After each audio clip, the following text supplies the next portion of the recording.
Bismillahirrahmanirrahim. Assalamualaikum warahmatullahi wabarakatuh. Jumpa lagi dengan saya di channel RDM Lele Tumbuh Farm. Dalam video kali ini saya akan membahas mengenai tentang penyebab ikan lele yang sakit saat diobati itu tidak sembuh-sembuh. Apa penyebabnya? Nah, kali ini sudah saya rangkum dan saya sudah tulis dalam catatan ini ya teman-teman ya.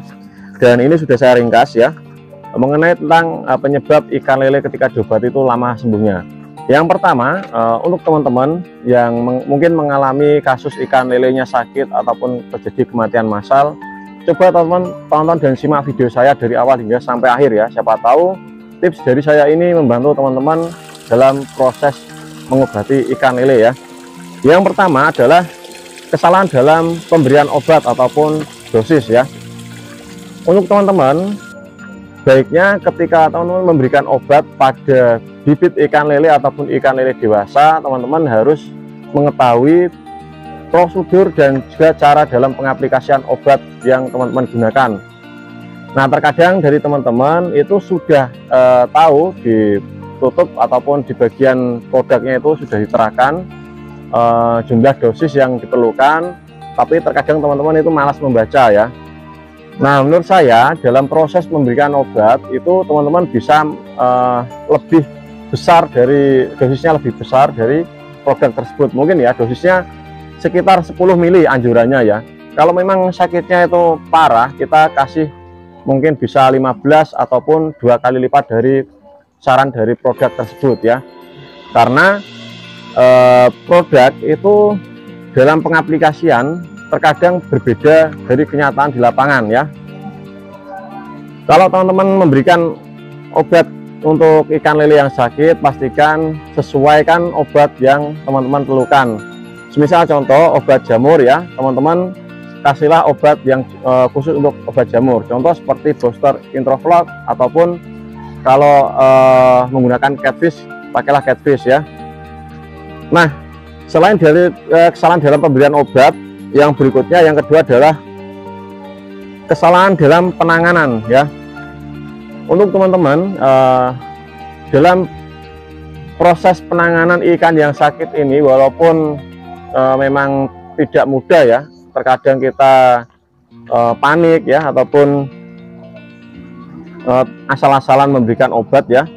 Tentunya dalam proses mengobati ikan lele itu kita harus tahu ya dalam penanganannya. Mungkin ya sebagai contoh, ikan yang sakitnya itu mungkin biting ya ataupun kembung ya, itu dianjurkan untuk mengganti air ya. Tapi kalau ikan yang terkena penyakit kumis keriting ataupun yang lain sebagainya, ada sebagian jenis penyakit yang tidak menyarankan untuk diganti air secara total ya. Teman-teman harus mengetahui hal tersebut ya. Jadi tidak asal-asalan kita ganti total lalu kita isi air baru dan kita obati, tidak seperti itu ya. Terkadang kalau kita mengganti air secara total itu akan memperparah dan memperburuk keadaan ya. Bahkan angka kematian itu akan semakin tinggi ya. Jadi ada beberapa metode dari air tidak dikocor, air dikocor, dan juga ada yang diganti secara total ataupun yang tidak diganti sama sekali ya. Nah, dalam proses penanganan ini ada juga yang menggunakan obat-obatan herbal ataupun obat pabrikan atau kimia ya. Misal contoh ya, kalau obat herbal ada yang menggunakan daun pepaya ya, ada juga yang menggunakan kunyit ya, ada juga yang menggunakan rempah-rempah dan lain sebagainya ya. Nah, selain dari penanganan ini ya teman-teman, teman-teman harus memahami, yaitu yang ketiga adalah ketika teman-teman mengetahui ikan lelenya itu sakit atau ada kematian, biasanya teman-teman itu langsung panik ya. Nah, saya sarankan ketika teman-teman mengobati ikan lele itu jangan panik dan jangan terburu-buru untuk berharap ikannya itu langsung sembuh pada hari ini juga, tidak ya. Jangan sampai seperti itu. Karena apa? Karena rata-rata dari teman-teman yang mengalami kasus seperti itu biasanya mereka akan cenderung kurang yakin pada obat yang digunakan atau produk yang digunakan. Bahkan ada juga yang tidak puas hanya menggunakan satu obat ya.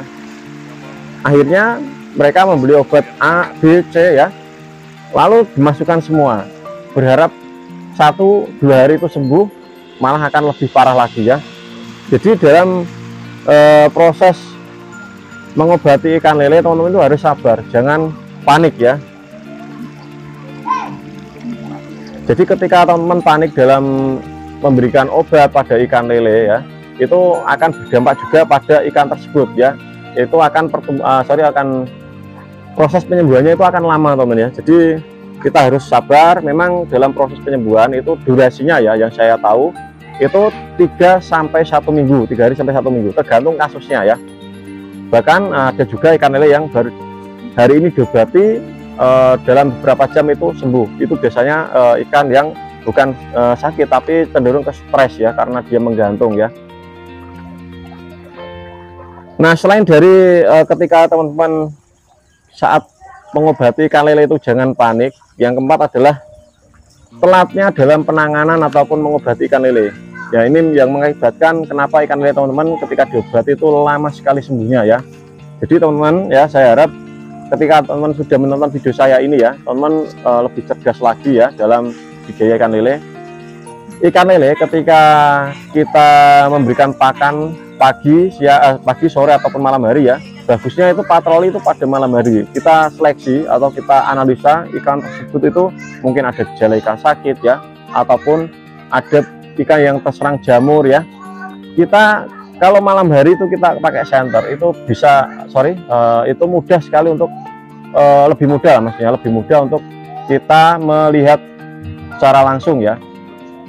Berbeda kalau siang hari, terkadang kan airnya hijau, itu susah dalam pemantauan ya. Jadi dalam proses penanganan ini saya harap teman-teman dari ikan mulai ada yang menggantung, kita perhatikan ikannya itu sakit atau memang stres atau kurang makan atau dan lain sebagainya ya.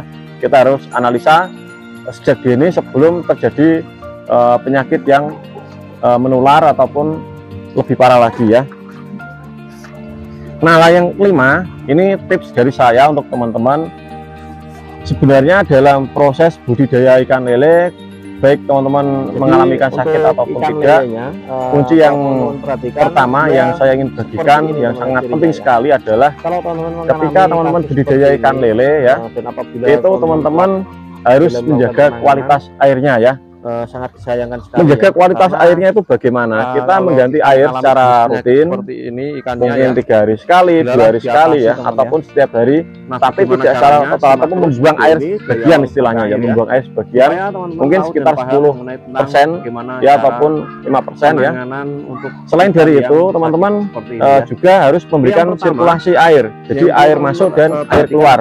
Air yang keluar tidak di tidak di mesin pompa ke masukkan ke dalam larutan ya. Yang namanya sirkulasi air pergantian baru adalah kita menggunakan bak tandon ya. Kita menggunakan bak tandon, lalu kita masukkan ke kolam, lalu air yang dari kolam itu terbuang ya, seperti itu. Itu bisa menjaga kualitas ikan kita itu jauh lebih bagus ya. Berbeda jika kita tanpa menggunakan sirkulasi air ya, itu akan jauh lebih cepat proses penyebaran bakteri ataupun jamur ya. Nah, semoga video ini bermanfaat untuk teman-teman, dan apabila ada suatu kesalahan kata dalam video ini, saya mohon maaf yang sebesar-besarnya untuk teman-teman ya. Video ini saya akhiri dengan kata assalamualaikum warahmatullahi wabarakatuh. Salam tani ikan nusantara, salam jos.